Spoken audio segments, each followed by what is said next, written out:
you've written a ton on conspiracy and conspiratorial thinking, and I've had the pleasure of going through your book, Escaping the Rabbit Hole, this past week leading up to the conversation. So I have to ask you, because it like we're in the eye of the storm, it seems right now with the Charlie Kirk assassination, and that's where speculation tends to dominate before the facts settle. What have you been seeing the past week in terms of people's reactions to the assassinations and like the insane breeding ground that this can lead to for conspiracy? Yeah, I think with the Charlie Kirk assassination, what we're seeing is basically people trying to project their own what they want the outcome to be on it. When it first happened, like obviously it's going to be very bad for if you think of like one side or another side. You know that there's really just exactly two sides here. But liberals would prefer it not to be a liberal, and right wing people would prefer it not to be someone who is right wing. And so you're getting two sets of people kind of amplifying things in the other direction, and they grasp onto any little thing that can push it in that direction. So if someone, the memes that were on the bullet casings and things like that, initially they were grasped onto as the three arrows being an Antifa sign, and then later it was you discovered is actually part of a weapon summoning cheat code, not a cheat code, Yeah. a weapon summoning in-game code, up, up, up, left, down, I think. And people are being very quick to rush into what they think things are.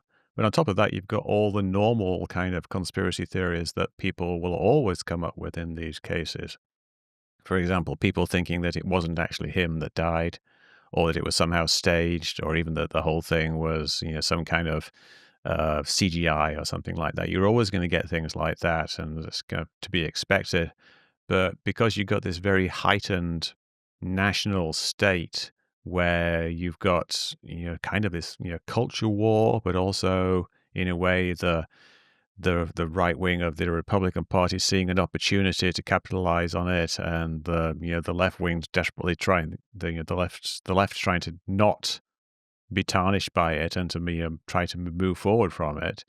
It's a very complicated situation that's very rapidly evolving.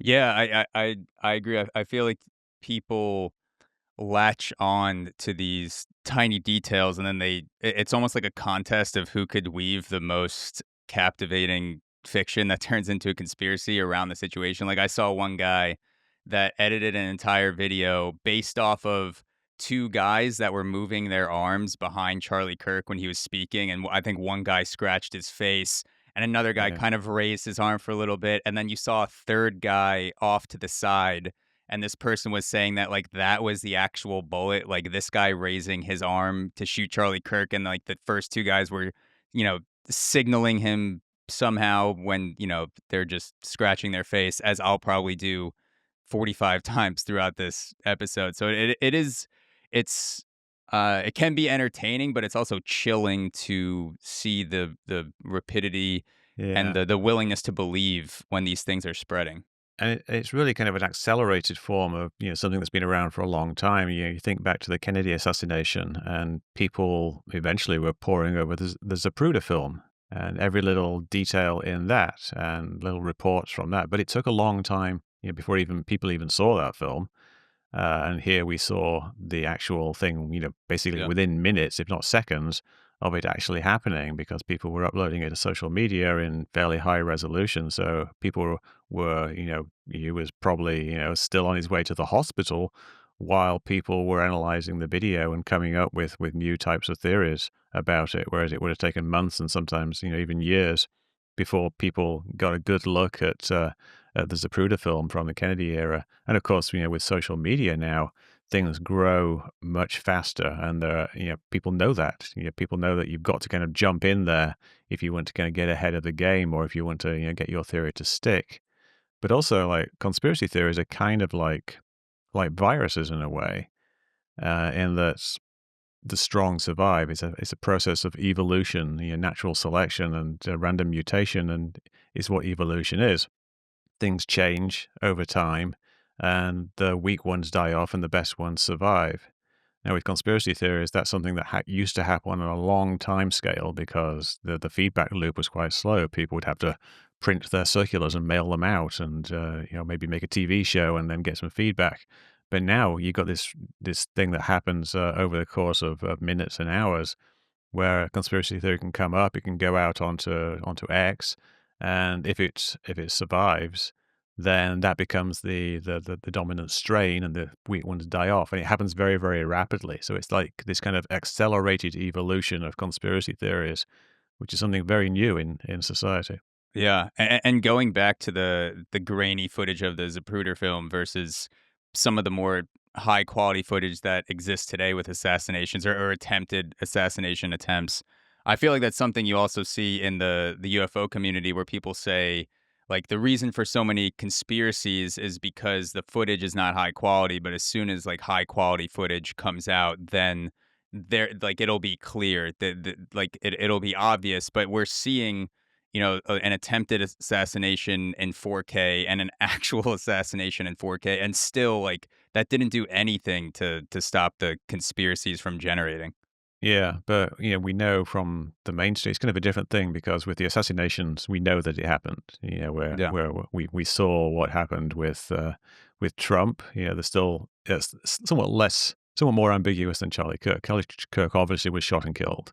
No one's really disputing that except a few very extreme cases.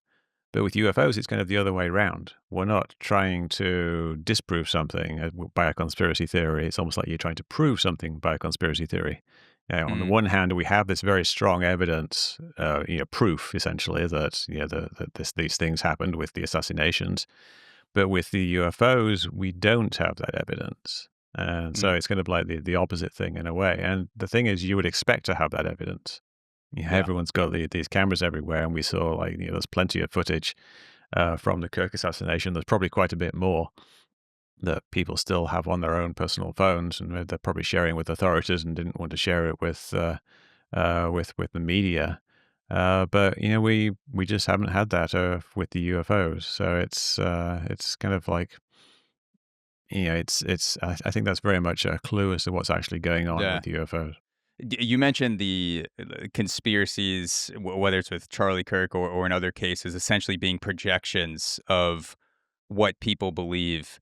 Do you find that it's not only a projection of what people believe to be true, but also their deepest fears? Because, like, just like looking back on the past week, if people say it was Mossad that took out Charlie Kirk, my inkling is to say that this person thinks that like this dark cabal of geopolitical figures control the world and are sort of like killing people, but then also placing people where they want them to go. And then you have the other theories, like the trans ideology, like it was, there's this unfounded wave of trans people killing people with assassinations or school shootings, which statistically is not the case. It's not even really relevant when it comes to like trans school shooters, but people it seems like they, like, have some like, deep-rooted fear that they're also expressing besides Yeah. just their core beliefs. Well, I wouldn't really call it a fear. I mean, it still really is just a belief. It's something that they dislike and they think they can fight against it. But in some ways, these beliefs, what it gives people is a sense of control and understanding of the world. They think the world is being this scary place where things happen kind of randomly, which is kind of what it is. And by having an actual enemy, a clearly defined enemy to rail against, then it kind of makes the world a simpler and easier to live in. Not that it's easy if like you've got trans people killing everybody, which is what some people believe, which obviously isn't true.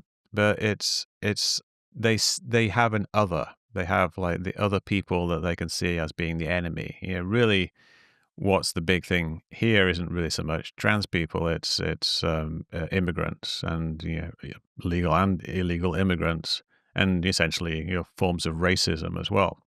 Yeah. And this is something that's kind of something that goes back thousands of years. This is just the exact same type of society turning against other people and having someone to dislike, going back thousands of years, it's quite often like the Jewish people, but also just other ethnic minorities within a country, or migrants from other countries become the target that you can pin your woes upon.